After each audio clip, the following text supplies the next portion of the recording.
देखो भाई, आज मैं तुम्हें बताऊंगा DMLT सेकेंड ईयर के फर्स्ट पेपर पे टॉपिक नंबर है 3। एक वो अगर जो Uttar Pradesh state medical faculty के सिलेबस के हिसाब से चाहूँ तो ये टॉपिक नंबर 2 है, ठीक है। पर पहले टॉपिक में 3 टॉपिक थे। अब ये हाइपरटेंशन पे आते हैं हम, ठीक है ना। इसमें आ जाओ definition. Hypertension is defined in medical terminology as a chronic condition.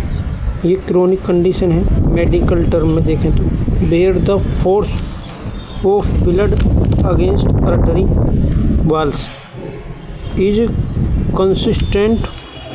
Consistently too high. कहने का मतलब हाइपरटेंशन को इस तरीके से डिफाइन किया जा सकता है मेडिकल टर्मिनोलॉजी में, जैसे कि एक क्रोनिक कंडीशन हो। क्रोनिक का मतलब जो पिछले 2, 4, 6 महीने 1, 2 साल से हो। कंडीशन वाली स्थिति वेयर जहाँ द फोर्स बल ऑफ ब्लड रक्त का ब्लड या प्रेशर अगेंस्ट के खिलाफ आर्टरी की वाल्स के खिलाफ इजमिस है कंसिस्टेंटली लगातार टू हाई बहुत ज़्यादा। मतलब खून के जो प्रेशर है वो आर्टरी की वाल्स के खिलाफ जो है बहुत ज़्यादा है, वो भी लगातार है काफ़ी टाइम से।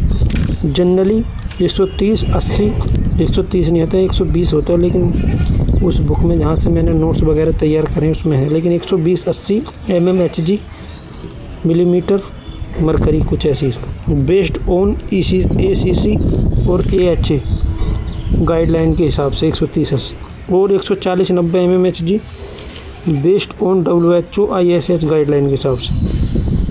It is often asymptomatic.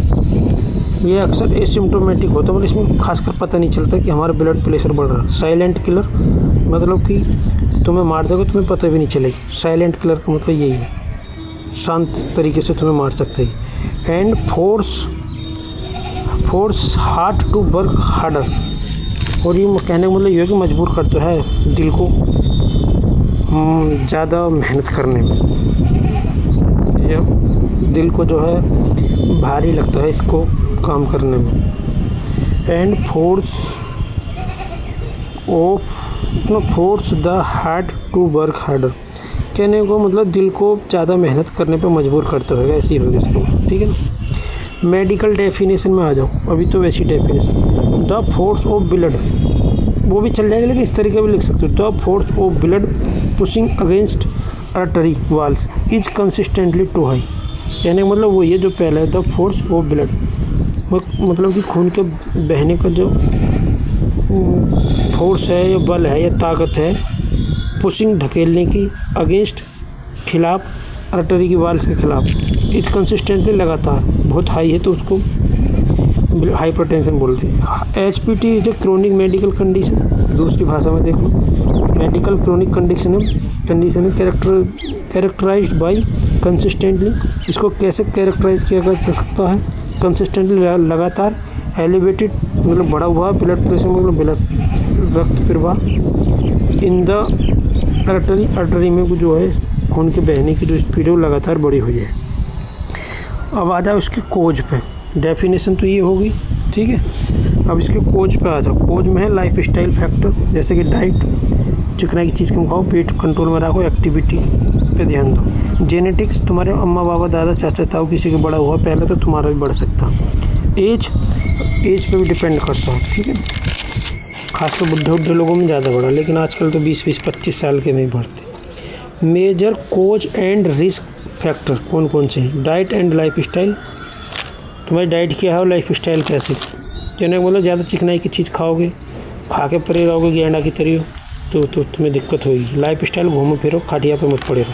Genetic and as मतलब कोई खानदानी बीमारी हो सकती है, एज हो सकती है तुम्हें। क्रोनिक कंडीशन में क्या है? जैसे तुम्हें डायबिटीज़ है, शुगर है मतलब तो हो सकता है, किडनी डिसीज़ है तो हो सकता है, ब्लड प्रेशर की बीमारी, तुम्हें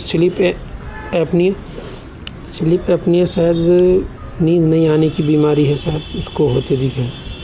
थायराइड प्रॉब्लम, थायराइड है तो भी तुम्हें बढ़ सकता है। मेरी अम्मा की थायराइड थी तो BP बहुत ज़्यादा बढ़ता था। अब आ जाओ मेडिकेशन एंड सब्सटेंस। कौन सी मेडिकेशन या सब्सटेंस है जिन्हें तुम लोगे तो BP बढ़ सकता है? इसमें एक है decongestant, NSAID, hormonal birth control, मतलब कि जो बच्चा ना आए वो वाली दवाई खाओगे तुम तो बढ़ सकता है। NSAID non steroid steroidal anti inflammatory drugs जैसे पैरासीटामोल, आइबुप्रोफेन वगैरह। डिकंजेस्टेंट शायद ये इनकी मैं भूल गए, D-Pharm में पढ़ी तो थी मैंने, याद नहीं रही है।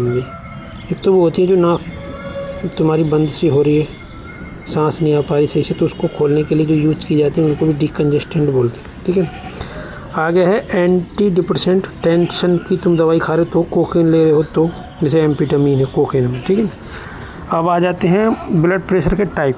प्राइमरी एसेंशियल हाइपरटेंशन, इसमें है डेवलप ग्रेजुअली का मतलब है किसी चीज़ का धीरे धीरे बढ़ना। डेवलप का मतलब किसी चीज़ का विकास होना, धीरे धीरे मतलब ये बढ़ती है। ओवर मैनी ईयर्स, कई सालों में। विद नो सिंगल आइडेंटिफिकल, मतलब तुम्हें एक वो भी नहीं, संकेत भी नहीं पता चला कि इसका बढ़ने का कोज, आइडेंटिफिकल कोज, हाँ मतलब कहने कोई। दीज या ना द मोस्ट कॉमन टाइप 90 से 95%। With no clear single cause but linked to genetic age life style.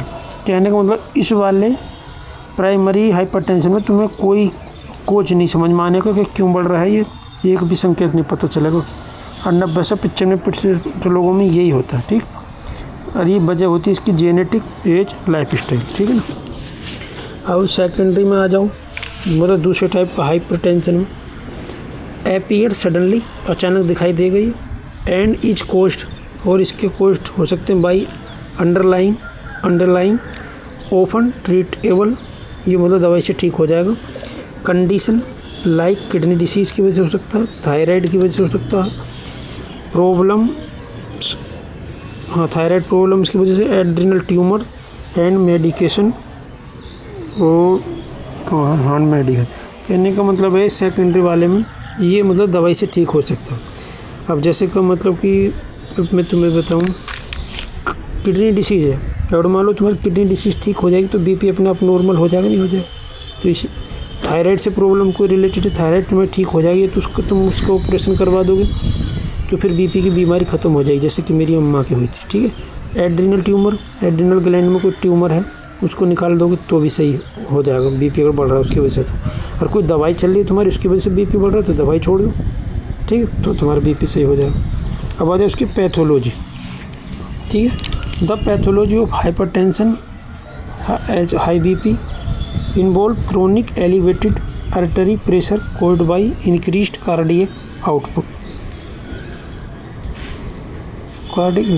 Increased peripheral resistant और बोथ। कहने का मतलब इसका यह है caused by increased cardiac output, जो दिल के खून फेंकने की क्षमता है उस आउटपुट है उसको बढ़ा देगा। इंक्रीज पेरिफेरल रेसिस्टेंट, और जो पेरिफेरल रेसिस्टेंट रुकावट है वो भी बढ़ जाएगी। ये इन दोनों की वजह से हो सकता है, ठीक है ना। अब पैथोलॉजिकल मैकेनिज्म इसका देख लो। सबसे पहले renal mechanism and volume overload, इसमें है एक critical mechanism is impaired renal sodium excretion. आगे पढ़ता हूँ, देखो प्रेशर नेट्रियूरेसिस है कुछ, which increased plasma volume, elevated stroke volume and raise systolic blood pressure. A critical mechanism is impaired renal sodium excretion, मतलब कि किडनी के जो सोडियम को बाहर निकालने की क्षमता है उसके बारे में बात हुई है यहाँ पे कुछ। यहाँ पे प्रेशर नेट्रियूरेसिस विच इंक्रीज, जो कि बढ़ा देती है प्लाज्मा वॉल्यूम, प्लाज्मा का वॉल्यूम बढ़ा देती है। एलिवेट्स स्ट्रोक वॉल्यूम, एक स्ट्रोक के वॉल्यूम को बढ़ा देगी। एंड रेजिस बढ़ा देगी सिस्टोलिक ब्लड प्रेशर, जो सिस्टोलिक ब्लड प्रेशर है उसको बढ़ा देगी। पर मेरे हिसाब से अगर सोडियम किडनी ज़्यादा बाहर निकालेगी तो ब्लड प्रेशर कम होना चाहिए, लेकिन यहाँ बता रहा है कि बढ़ जाएगी। बात कुछ समझ में आई नहीं, तुम लोगों की समझ में आ जाए तो तुम अपने हिसाब से समझ लें। अब आ गया रेनिन एंजियोटेंसिन एल्डोस्टेरोन सिस्टम, रास सिस्टम बोलते हैं इसको, DML D pharma second year में भी है। ओवर एक्शन ऑफ द रास causes excessive production of angiotensin second, a patient vasoconstriction and aldosterone which promotes sodium and water retention। ये kidney रास सिस्टम है, ये कब मैं तुम्हें कैसे समझाऊँ, मतलब किडनी को की वजह से भी ब्लड प्रेशर बढ़ सकता है। अगर वो किडनी सोडियम को बाहर नहीं निकाल पाएगी और वाटर को नहीं निकाल पाएगी तो तुम्हारे बॉडी में फ्लूइड की मात्रा बढ़ जाएगी, जिससे ब्लड की मात्रा बढ़ जाएगी। और ब्लड की मात्रा बढ़ जाएगी तो तुम्हारे दिल पे ज़्यादा जोर पड़ेगा उस ब्लड को पूरे शरीर में फैलाने के लिए, ऐसा समझ लो मोटा मोटा इसका मतलब यही, ठीक है। और जी ये आ गया है C नंबर में, वास्कुलर डिसफंक्शन एंड रीमॉडलिंग।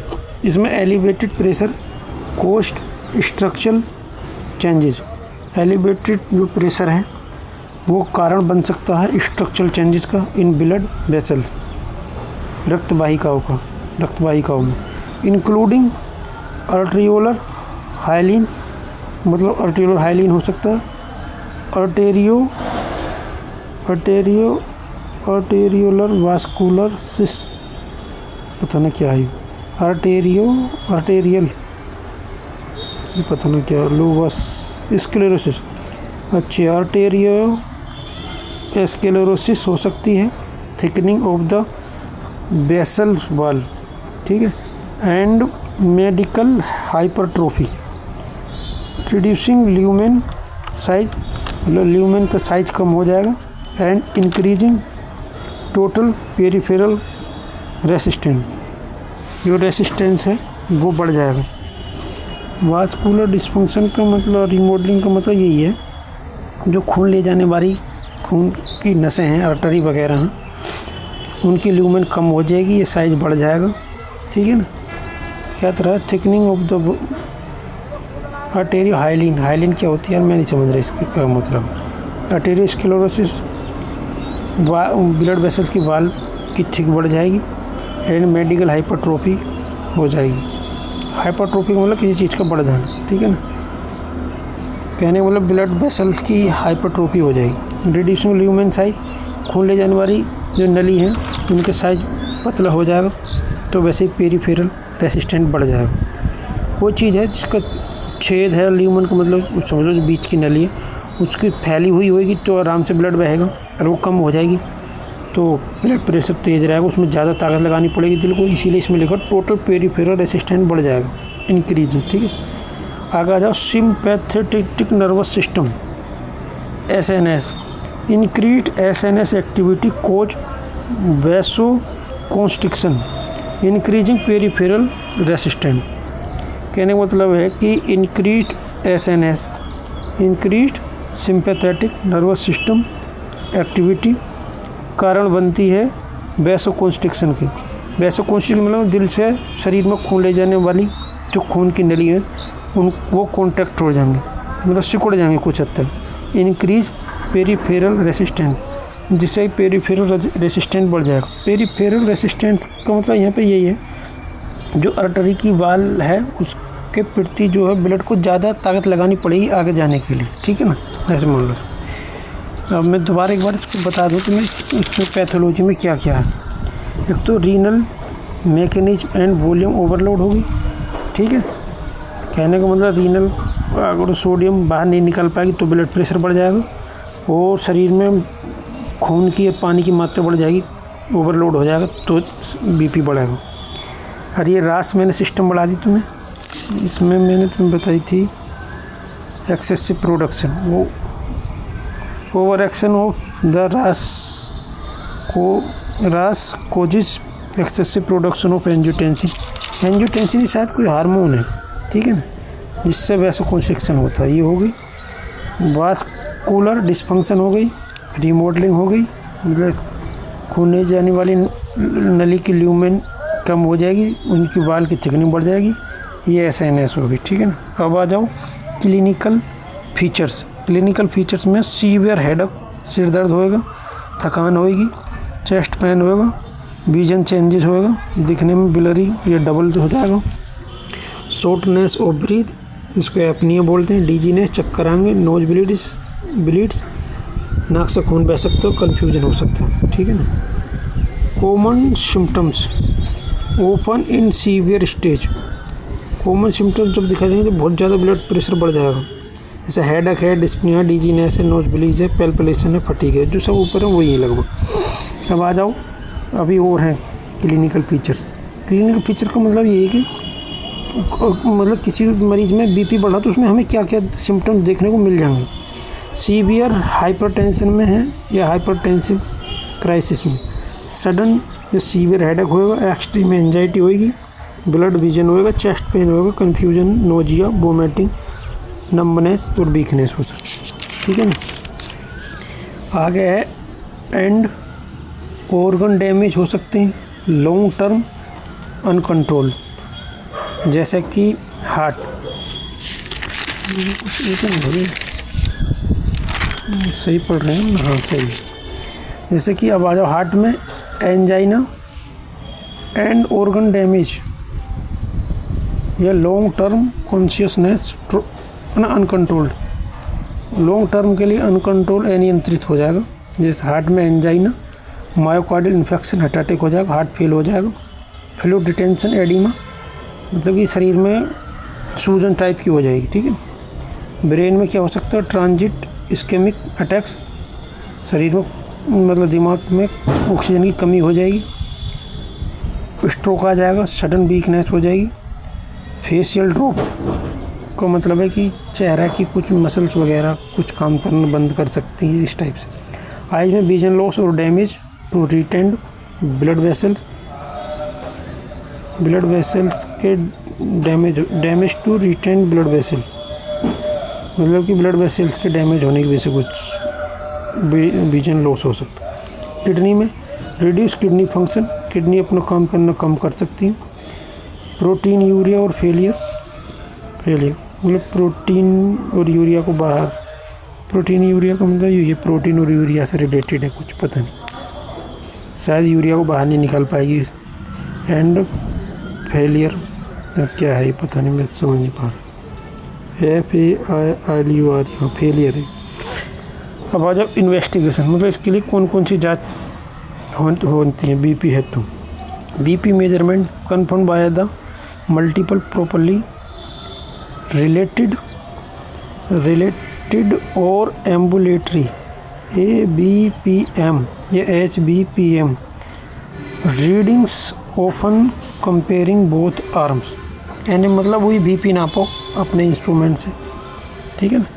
आगे आ जाओ रूटीन लैब टेस्ट, RFT कराओ, रीनल फंक्शन टेस्ट, इसमें सीरम क्रिएटिन चेक करो, ग्लोमेरुलर फिल्ट्रेशन रेट चेक करो, इलेक्ट्रोलाइट्स चेक करो, speciality potassium, SSPFT and detect condition like aldosteronism,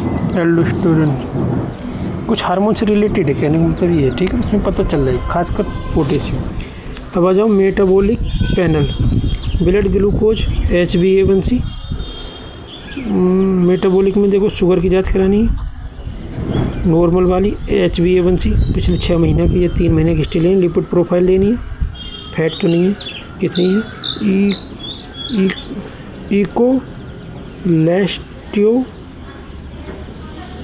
अच्छा ये ब्रैकेट है, कोलेस्ट्रॉल है ये, ठीक है ना।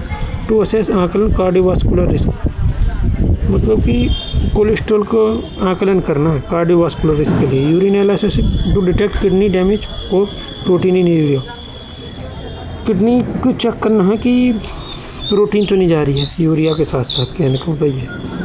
कार्डियक असिस्टमेंट, ECG करवाओ, इलेक्ट्रोकार्डियोग्राफ, इकोकार्डियोग्राम करवाओ। सेकेंड है हाइपरटेंशन की, इसका स्क्रीन है, शायद स्क्रीनिंग करवाओ, जैसे कि if suspecting an underlying cause such as younger age, sudden onset और रेसिस्टेंट हाइपरटेंशन, इफ सस्पेक्टिंग और अंडरलाइंग कोज हो रहे हैं यंगर एज में, तब सडन ऑनसेट अचानक और रेसिस्टेंट हाइपरटेंशन। रेसिस्टेंट का मतलब रुकावट से मतलब है शायद, कहने का मतलब कम एज में अगर है उसके लिए करनी। Plasma renin and aldosterone test करवाओ।